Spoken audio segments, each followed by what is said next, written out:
Bottom line, as a member of the Special Forces community, one of my skill sets when I was a Special Forces team leader is that I have a lot of subject matter experts on my team.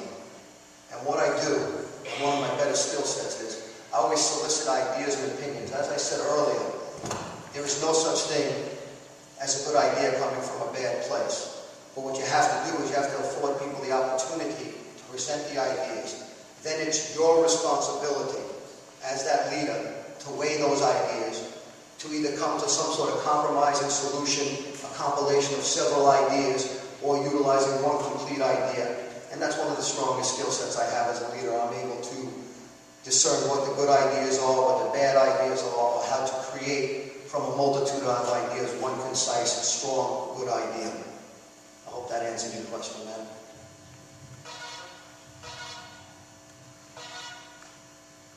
My question for you would be, when you go down to that sewer called Washington, D.C., what character traits do you have, or how are you going to prevent yourself from getting stuck into the same quagmire that so many elected officials wind up in that day? Well, for me that's really easy because, to be honest with you, I was never looking for a fourth career. As I said, I've had 3 very successful careers. I have an 8-year-old, a 9-year-old, who I'd much rather be at home spending time with than being in Washington, D.C. So my whole goal and ideal would be to go there, move the country back on track, and then depart. I do not ever want to really become a true politician. I have no interest in pandering to catering to special interest groups. That's one of the reasons why I'm using the approach I am using in my campaign as purely a grassroots effort. I'm sure I would be very capable and able to find special interest groups that would love to hear what I have to say, but I will not be bought by anyone.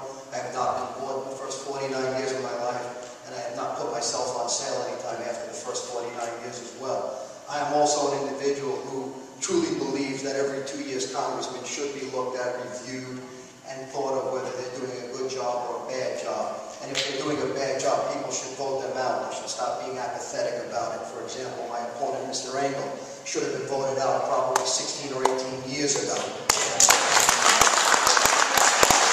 And also, I'll go one step further, and I will say publicly in front of anybody, and it's being recorded, and I'll be happy to share this segment of the recording with anybody. If after 6 years, which is the term of a senator, I am not effective, you can guarantee I will not run for re-election because there'd be no reason to. Because if I can't do the job or move us in the right course within 6 years, obviously I've taken on a task that is above my abilities. And you know what? I haven't failed yet. I don't think I'll fail at this one, but to be quite honest, I also know where the rubber meets the road, and if after 6 years I haven't moved the country or assisted others along with myself in moving the country in the right direction, you can guarantee I would not run for re-election. I hope that answered your question, sir. Excuse me, I'm sorry to interrupt, but the next candidate has to leave in 20 minutes. So if you would answer this question, we'd be glad to have you stay. If you don't mind, about 10 minutes to speak. I have to leave shortly afterwards, so I'll field this question, and then I guess on the allotted hour will be approximately be up some. Okay. Question? Before this insurance issue gets totally laid to rest, which I don't think it will be, I have to say that when the gentleman in the dark suit started talking, I had a hunch that I'm sorry, what? Colonel Jackson? When Colonel Jackson started talking, I had a hunch it was going to wind up with a question about Stoli or some such. And when the gentleman who just left, ensuring everybody that York and Tony were both Patriots, as I believe they are. However, I've been watching this noise, what he called noise, and I've been seeing, like, when I Googled in York Kleinhandler about 10 days ago, what I got was the 6th Google result down is York Kleinhandler's predatory practices against the elderly, whatever.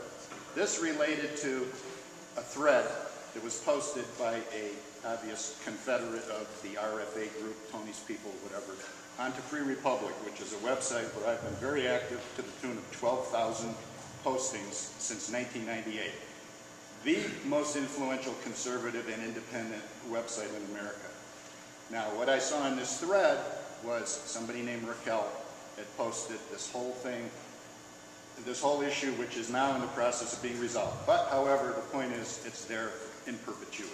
You can't get it off the internet. The thread itself, luckily people on Free Republic are a little more intelligent than some of these other political discussion forums. They jumped on her immediately and told her she was very naive about what insurance was, about what stranger-owned life insurance was. And then I introduced myself into the thread and said, I happen to be very interested in the York Kleinhandler campaign. I happen to know from what I've heard this is in the process of being dismissed. And then the thread, to my satisfaction, died a very quick death because there are 325,000 people who go on this website nationwide. Very smart people, and they know a lot about a lot of things.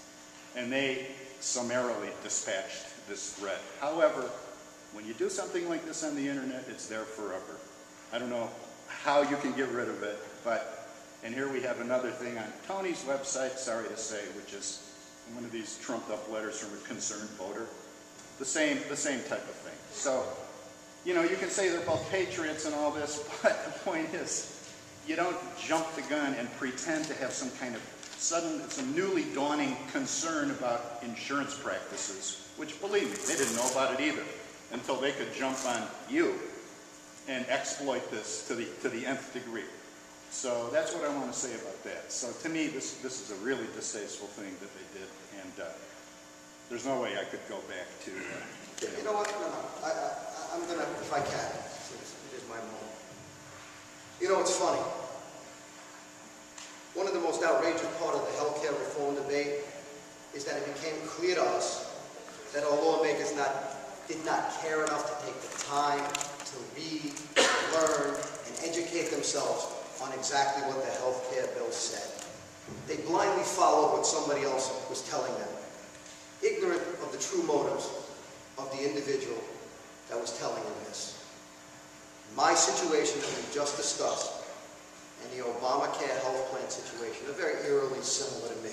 The factual information on this event in Broward County is available on the web.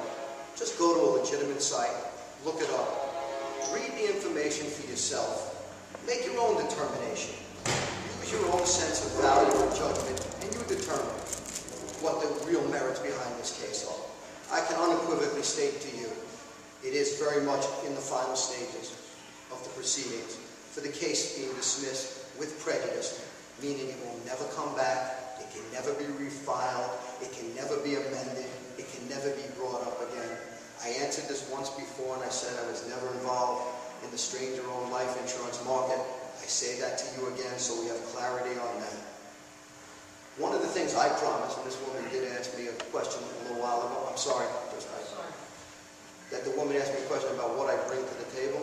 When I go to Washington, D.C., I can tell you unequivocally, I will make up my own mind upon the issues based upon the facts of the issue. I mean, I hope everybody does see plainly the tactic being used here. All this is doing is helping keep a blank check for the current administration, Elliot Engel, in office. Because there is no doubt in my mind, at the end of the day, I am the best candidate to unseat Elliot Engel. I have the best opportunity. I will resonate best with the entire district, in spite of this hiccup. And you know what? It's a very interesting thing. And my final comment would be this. I've been in politics for 14 weeks. I've been in a lot of dangerous businesses, just as a lieutenant colonel and a colonel have. And this is probably the most deadly attack, to include the grenades that were thrown at me in Afghanistan, to include the mortar rounds that were dropped on me in Afghanistan, to include the Taliban who did shoot at me.